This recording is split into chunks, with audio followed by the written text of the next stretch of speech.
चलिए स्टार्ट करते हैं आज का सेशन। आज का सेशन बहुत ही इंपॉर्टेंट है। जी हाँ, आज हम लोग बात करने वाले हैं कॉर्पोरेट सस्टेनेबिलिटी रिपोर्टिंग। बट मैं आपको बता दूं, बहुत जगह ये ऑब्जर्व किया गया है, बहुत सारे लोगों को सस्टेनेबिलिटी का मीनिंग एग्जैक्टली क्लियर नहीं होता, या अगर पता होता है तो वो क्या करते हैं, एग्जाम के लिए सिर्फ उसे रट के याद कर लेते हैं। बट यहां इस सेशन के अंदर हम लोग डिटेल में समझेंगे कि सस्टेनेबिलिटी की जब बात की जा रही है तो क्या क्या एस्पेक्ट्स को याद रखिएगा, फोकस में रखा जाएगा। आप यहां एक पिक्चर देख रहे हैं, देखिएगा बीच में आप देख रहे हैं बार बार स्लाइड चेंज हो रहा है, कभी खेलते हुए बच्चे आपको दिखाई दे रहे हैं तो कभी कोई लेडी दिखाई दे रही हैं। एक्चुअली मेरा इस के पीछे लॉजिक क्या है, of course it's you know what website of global Hunt foundation. And मैं क्यों यहां पे आपके सामने प्रेजेंट कर रहा हूं, क्योंकि एक इंपॉर्टेंट चीज मैं आपके माइंड में डालना चाहता हूं। जब हम वर्ड यूज कर रहे होते हैं सस्टेनेबिलिटी, तो हमें एक बात बहुत ही ध्यान समझनी होगी, और वो क्या है। देखिए, हम जब सस्टेनेबिलिटी की बात कर रहे हैं और इन द कॉर्पोरेट वर्ल्ड, तो हम ये देखना चाहते हैं कि किसी भी ऑर्गेनाइजेशन के सोशल परफॉर्मेंस, मेरे साथ बोलिएगा, सोशल परफॉर्मेंस, उसका एनवायरमेंटल परफॉर्मेंस, उसका इकोनॉमिक परफॉर्मेंस कैसा है। ये तीन एस्पेक्ट्स बड़े इंपॉर्टेंट हैं किसी भी ऑर्गेनाइजेशन के लिए। तीनों एस्पेक्ट्स बहुत इंपॉर्टेंट हैं, क्योंकि जब हम सोशल पर्सपेक्टिव से कहते हैं तो एक कॉर्पोरेट का, याद रखिएगा, सोसाइटी की तरफ, जी हाँ, सोसाइटी की तरफ क्या रोल है, इसलिए उसके लिए हम ध्यान से समझते हैं सीएसआर को, कॉर्पोरेट सोशल रिस्पॉन्सिबिलिटी को, जहां रेगुलेशंस बना के, जी हाँ, लॉस बना के मैंडेटरी किया गया। वहीं जब हम बोलते हैं कंपनी की या एक ऑर्गेनाइजेशन की हम बात कर रहे हैं, चलिए एक ही वर्ड यूज कर लेते हैं, बात एक ही पड़ेगा।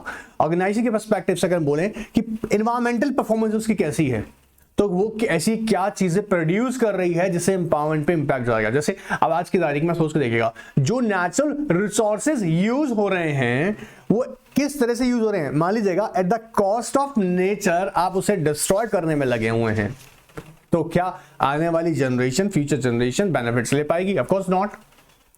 थर्ड, अगर मैं देखूं, अभी ऐसा देखिए टॉपिक पूरे डिटेल में जाएंगे। थर्ड, अगर हम देखें, अगर हम ये कहें कि अगर एक कंपनी को इकोनॉमिक पर्सपेक्टिव से, सो ऑफ कोर्स प्रॉफिट बनाइएगा, क्योंकि प्रॉफिट की हम जब बात कर रहे हैं तो ऑफ कोर्स लोगों के भले की बात होगी।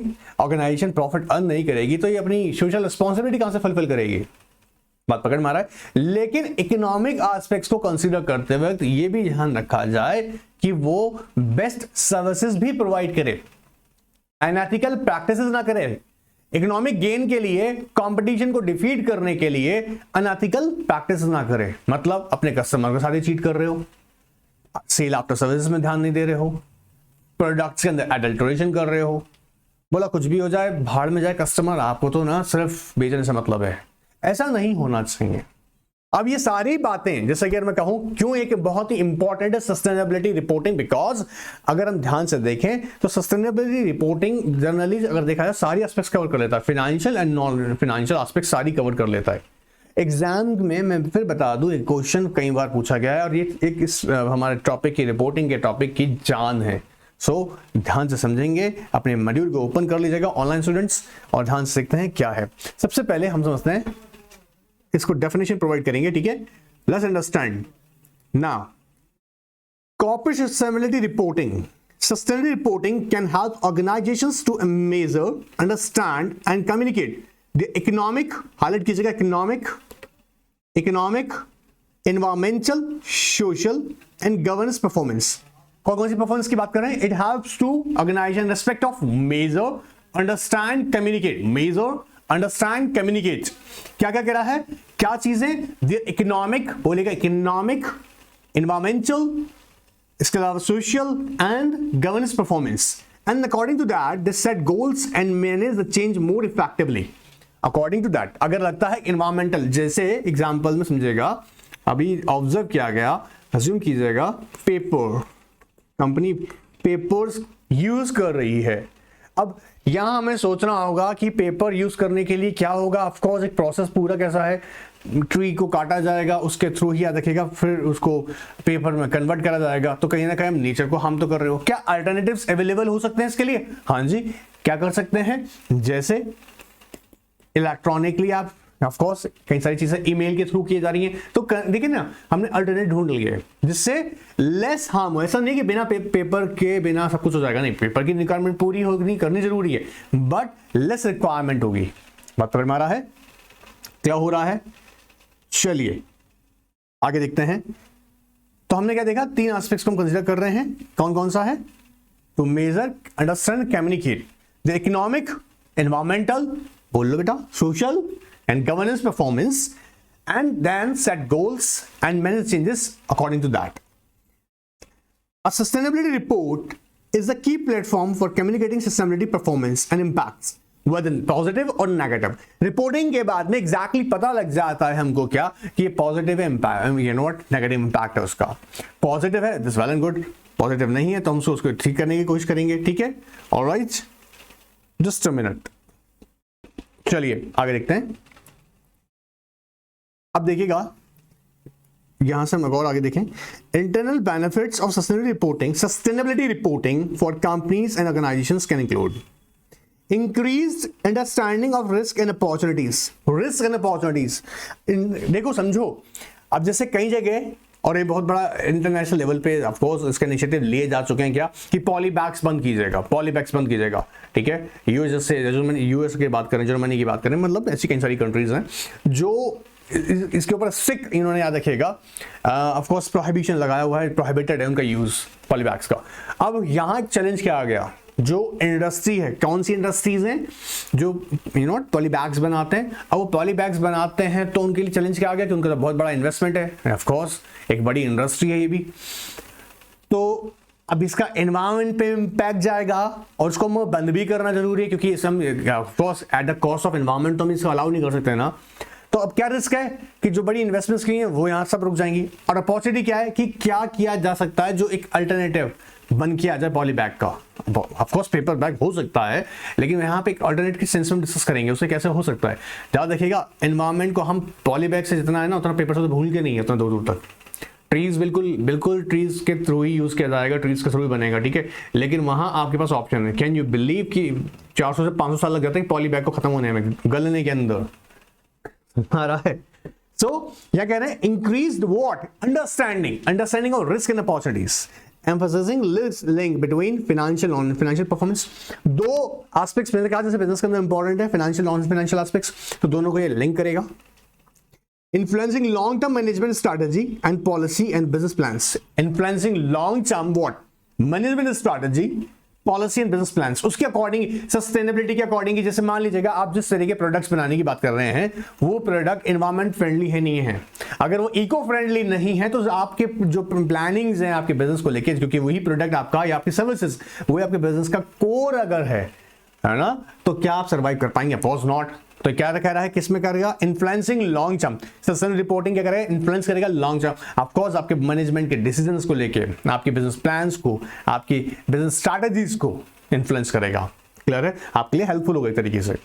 Streamlining processes, reducing costs and improving efficiency. Streamlining the process, reducing cost and improving efficiency, and benchmarking and assessing the sustainability performance with their, of course, क्योंकि हमने क्या कहा, हमें गवर्नेंस एस्पेक्ट्स को भी दिखाना है, governance performance. So with respect to laws, norms, code, performance standards and voluntary initiatives. Voluntary initiative जैसे CSR में हमने ये कहा कि CSR आपको 2% करना है. ठीक है, average net profit of your 3 financial year, preceding financial year, लेकिन उसके ज्यादा करना चाहते तो हम थोड़ा मना कर रहे हैं. वो सो क्या बोल रहे हैं, वॉलंटरी इनिशिएटिव्स आपके लिए. कोविड-19 में बहुत बड़ी कंपनी से, कई कंपनी से किया है, टाटा ने बहुत किया है, कई कंपनी से किया है. अवॉइडिंग बीइंग इम्प्लिसिटेड, हाईलाइट कीजिएगा, avoiding being इम्प्लिकेटेड in publicised environmental, social and governance failure. Avoiding being इम्प्लिकेटेड in publicise environmental. अब क्या होता है जनरली, एक आजकल देखो ना, और ये रियलिटी है, मीडिया क्या करती है, मीडिया अभी मैं सुनिए तब समझूंगा, मीडिया को पता लगा कि आपकी कंपनी को नेशनल ग्रीन ट्रिब्यूनल ने आपकी कंपनी के ऊपर पेनल्टी लगा दी है, इमीडिएटली स्प्रेड हो जाएगी बात की एनवायरमेंटल इम्पैक्ट. सो आप उसको भी अवॉइड कर सकते हैं. Avoiding being implemented in publicise environment, social and governance failure. Now these are the some benefits. क्या क्या है एक बार वापस से वेज कर लेते हैं, एक बार हमको याद करना है. इंक्रीज, बोलो ना, increase understanding in respect of what, risk and opportunities. आपको बिजनेस से बात कर रहे हैं, so increase risk and opportunities बोलते जाइएगा पीछे. emphasizing link between the financial and non-financial aspects. First का देखा था increasing understanding risk and opportunities. Second क्या था, emphasizing link between financial and non-financial aspects. उसके बाद influencing long-term management strategy, policies and business plan. बोलो influencing long-term business management strategy, policy and business plans. उसके बाद streamline process, reducing cost, improve efficiency. Streamline क्या करेगा? Streamline the your process, बोल बेटा, reducing cost, and last one is क्या चीज? Improving efficiency and benchmarking, assessing what sustainability performance. कैसे benchmark, कैसे असेस करोगे कि सस्टेनेबिलिटी परफॉर्मेंस कैसी है? आपकी कंपनी लॉ के साथ कंपाइल करती है, कोड के साथ कंपाइल करती है, परफॉर्मेंस के अप्रोच उसके देखेंगे किस तरीके से स्टैंडर्ड्स, परफॉर्मेंस स्टैंडर्ड्स के लिए। जैसे आपने देखा ना कि पॉल्यूशन एमिट हो रहा है, ठीक है, अब भाई ऐसा तो है नहीं मैन्युफैक्चरिंग और तो धुआं नहीं निकलेगा, पॉल्यूशन तो होगा, लेकिन उसके लिए स्टैंडर्ड्स हैं जो एक्सेप्टेबल लेवल पर हैं, ठीक है। उसके लिए आपको कुछ सेफ्टी इंस्ट्रूमेंट्स हैं, आपको बताएगा कि आप इन इंस्ट्रूमेंट्स को यूज कीजिएगा या इन डिवाइसेस को यूज कीजिएगा जो पोल्यूशन कंट्रोल डिवाइसेस हैं, तो वो स्टैंडर्ड्स फॉलो करने के लिए बताया। तो सब परफॉर्मेंस स्टैंडर्ड्स, ठीक है, एक एनवायरमेंटल पर्सपेक्टिव से कह रहा हूं। And last one is avoiding being implemented in publicise what environmental, social and governance failure. Environmental, social and governance failure याद रहेगा। चलिए, ऑफ कोर्स बेटा वही तो ब्रॉडली कवर करता है, देखिएगा सस्टेनेबिलिटी रिपोर्टिंग ब्रॉडली कवर करता है। Comparing performance internally and between organisation, sector, external benefits of sustainability reporting can include. किसके लिए कह रहा है? कंपेयरिंग परफॉर्मेंस इंटरनली, फिर कह रहा है and between the organisations, between the organisations. जैसे अगर हम ध्यान से देखिए, कंपनी ए लिमिटेड, अज्यूम कीजिएगा कंपनी ए लिमिटेड, ठीक है, ए लिमिटेड अज्यूम कर रहे हैं हम लोग, बी लिमिटेड, सी लिमिटेड, ऐसे तीन अलग अलग कंपनीज हैं। जरा सोच के देखिएगा, तो हम क्या कह रहे हैं, इन कंपनीज के बीच में हम कंपेयर करके देखेंगे, comparing the performance internally and between. तो एक तो कंपनी के अंदर, अभी बताऊंगा पूरा एस्पेक्ट्स, ठीक है, plus between the organisations and sectors, external benefits of sustainability reporting. क्या क्या होगा भाई? सेम सेक्टर में है, एक तो सेम कॉम्पिटिशन सेम सेक्टर के अंदर, तो उनके इनिशिएटिव्स किस तरीके के? Let's understand. मिटिगेटिंग और reversing negative environmental, social and governance impacts, ठीक है, सीखने को मिलता है ना दूसरे ऑर्गेनाइजेशन से। Improving reputation and brand loyalty. अब इंप्रूव, अभी जैसे अगर सोच के देखो, जब आप रिलायंस फाउंडेशन यूज कर रहे हो तो आपको लगता है ना कि बड़ा ग्रुप की बात कर रहे हैं। हाँ, अगर हम बोलते हैं, मान लीजिएगा एक कंपनी मैन्युफैक्चरिंग करती है प्लास्टिक आइटम्स, मिल्टन, आपने नाम सुना होगा, मिल्टन, ठीक है। एक और कंपनी है जो मैन्युफैक्चरिंग करती है प्लास्टिक आइटम, ट्रू वेयर, ठीक है। अब less number of people are aware with the Tupperware as compare to Milton. Milton लोगों का बहुत नॉलेज में है, ठीक है। अब अगर ये प्लास्टिक बनाने वाली कंपनी है, प्लास्टिक आइटम्स बनाते हैं, ठीक है, तो क्या फर्क होगा? दोनों एनवायरमेंटल इनिशिएटिव्स किस तरह के, दोनों की ब्रांड वैल्यूज किस तरह के। ब्रांड वैल्यू का मतलब सिर्फ पैसा बनाने से नहीं याद रखेगा, ब्रांड वैल्यू का मतलब यहाँ पर ये भी कि वो सोशल एनवायरमेंटल इंपैक्ट्स को भी कंसिडर करती है। इकोनॉमिकली तो बहुत सा कर ही रही है, लेकिन साथ साथ वो सोसाइटी का भी ध्यान रख रही है। क्लियर है? तो हम यहाँ पे सस्टेनेबिलिटी रिपोर्टिंग जब बात करते हैं सारे एस्पेक्ट्स को कवर करके देख रहे हैं, ठीक है। Improving reputation, brand loyalty, enabling external stakeholders to understand the organisation true value and tangible and intangible assets, demonstrating how the organization influenced by expectation about sustainable development याद है, sustainable development, यही तो main मुद्दा है हर business का।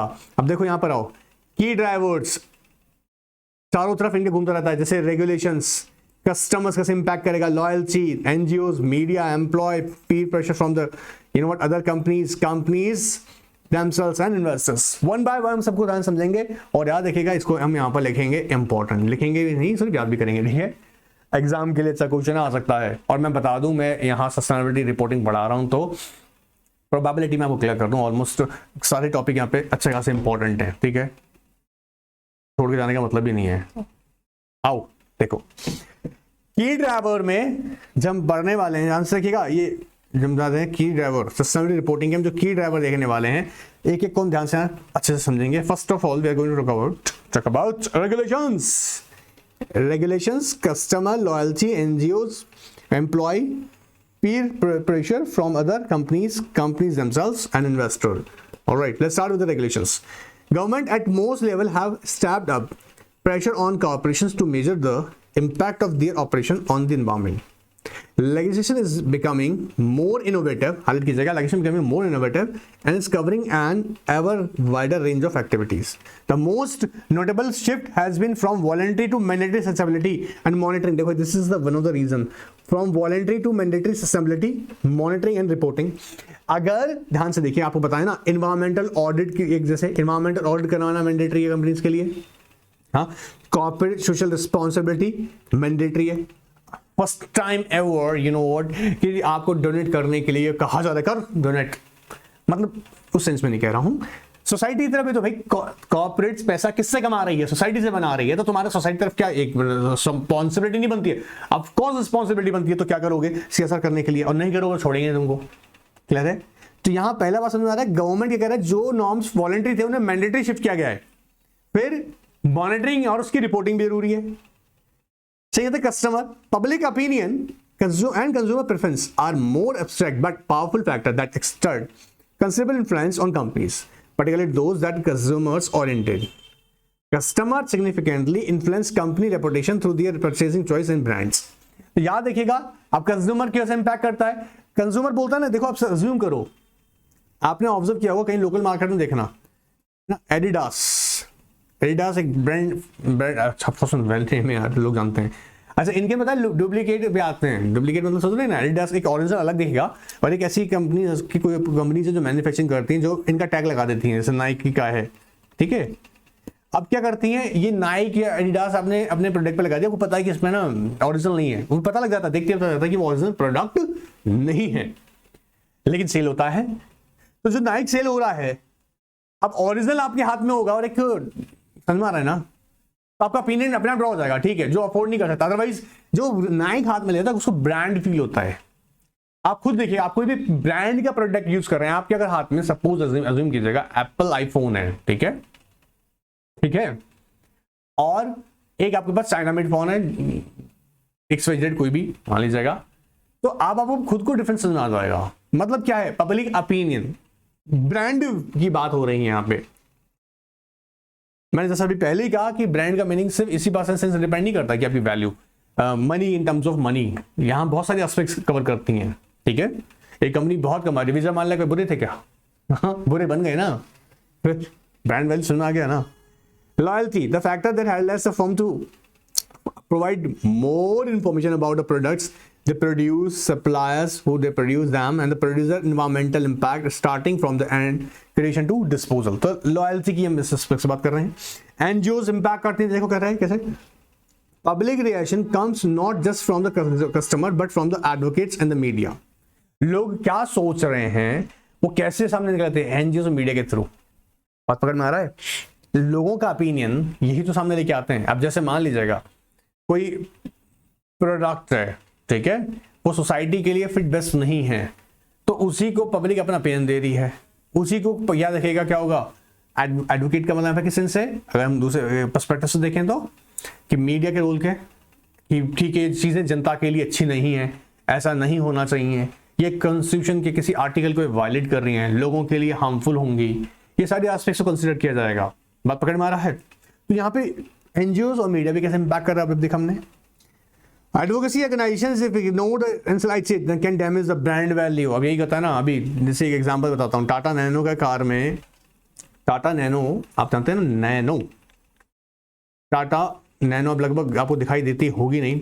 Tata nano के product में, जब उनके प्रोडक्ट में यह हुआ था, एक बार इंजन में आग लग गया था, उसके बाद में उनकी मार्केटिंग टीम ने इस पूरे मैटर को इमीडिएटली हैंडल नहीं किया, और वो इतना ज्यादा उनका रेपुटेशन मार्केट में डाउन हुआ, और मीडिया ने भी उछाल लिया, ठीक है, सोशल मीडिया पे भी ये डालने लग गए। तो क्या हो गया, धीरे धीरे आप देखेंगे प्रोडक्ट का वैल्यू खत्म हो गया, ब्रांड वैल्यू खत्म कर दिया। तो जो एनजीओ और मीडिया, अच्छा ये कोई गलत थोड़ा है, अगर मान लीजिएगा कोई चीज फिट बेस्ट नहीं है, सपोज कोई चीज फिट बेस्ट नहीं है, कोई प्रोडक्ट सर्विस फिट बेस्ट नहीं है, तो ऑफकोर्स लोगों तक उसका पहुंचाना उस बात को एनजीओ का काम है, मीडिया काम है। तो आप समझ में आ रहा है कि ड्राइवर्स ऑफ सस्टेनेबिलिटी रिपोर्टिंग, की ड्राइवर्स किस चीज से इंपैक्ट होती है आपकी रिपोर्टिंग, इससे ऊपर नीचे हो सकता है पूरा हिस्सा।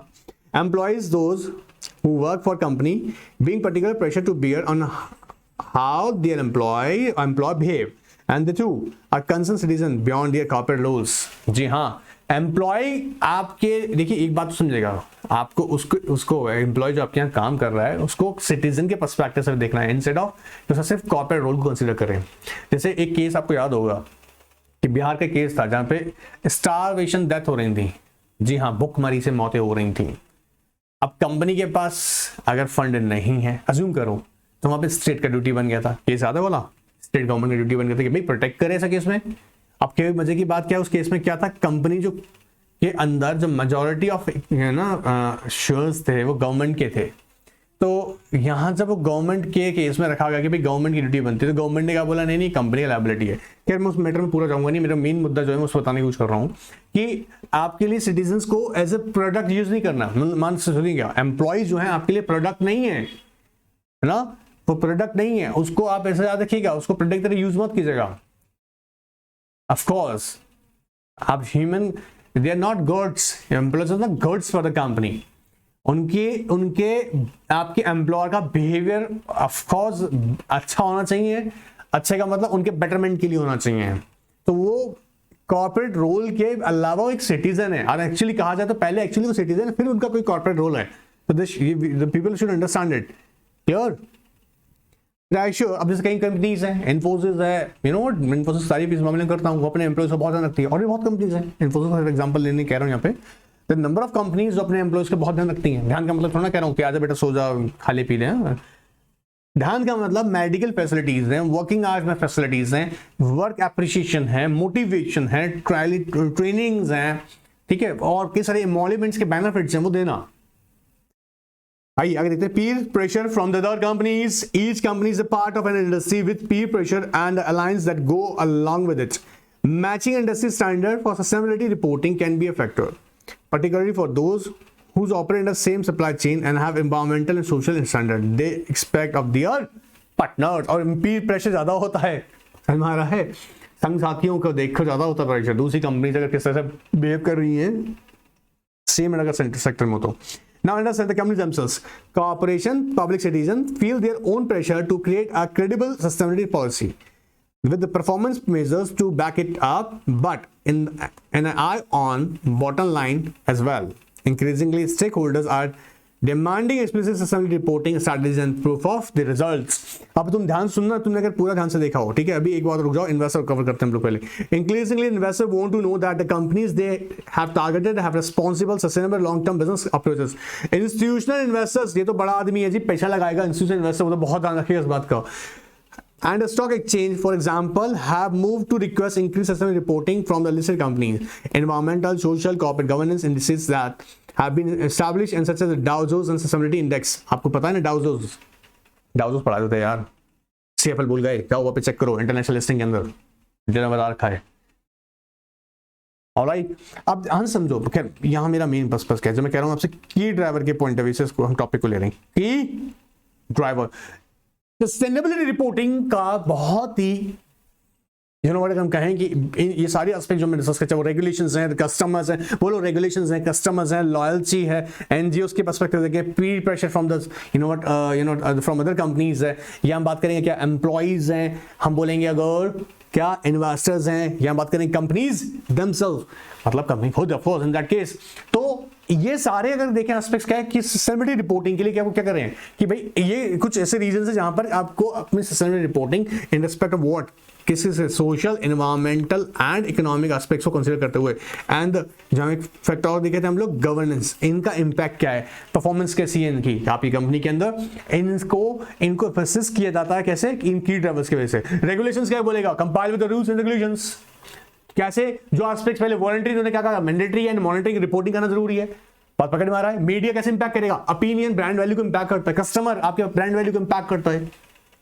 तो आपकी रिपोर्टिंग, आपकी सस्टेनेबिलिटी रिपोर्टिंग जो कि आपने मैंने कहा आपके यहां पर याद देखिए, social, environmental and economic aspects जहां पर रिफ्लेक्ट करता है, उसे याद रखिएगा। हमें ये फैक्टर्स के साथ में ध्यान में रखते हुए ही समझना, और हमें रिपोर्टिंग बेटर होगी। वो कैसे होगा याद रखिएगा, उसके लिए हमें हमारे को जो नॉर्म्स बताए गए, जो सोशल रिस्पॉन्सिबिलिटीज हैं, जो हमारी इकोनॉमिकल एंड इन्वायरमेंटल रिस्पॉन्सिबिलिटीज, जो गवर्नेंस नॉर्म्स हैं, वो हमें फॉलो करने होंगे। ठीक है, अब यहां पर नेक्स्ट टॉपिक जो है हमारा, global reporting initiative sustainability reporting framework. ठीक है, याद रखिएगा, शॉर्ट नोट के लिए क्वेश्चन आ सकता है। ठीक है, शॉर्ट नोट के लिए इंपॉर्टेंट लगा लीजिएगा, शॉर्ट नोट के लिए क्वेश्चन अच्छा है। इसको अभी मैं आपसे डिस्कस करेंगे। ठीक है, नेक्स्ट में डिस्कस करते हैं इसके बाद वाले में। ठीक है, आप लोग कोई भी क्वेरी है पूछिए ना कि 9 के व्हाट्सएप पे, क्वेश्चंस लगातार मैं दे रहा हूं, क्वेश्चंस की प्रैक्टिस करते रहना है। नहीं मिल रहे हैं जिन्हें क्वेश्चंस, ऑफ कोर्स ना के 9 के व्हाट्सएप पे भेजिएगा रिक्वेस्ट, डेफिनेटली क्वेश्चन मिलेगा। ऑलराइट।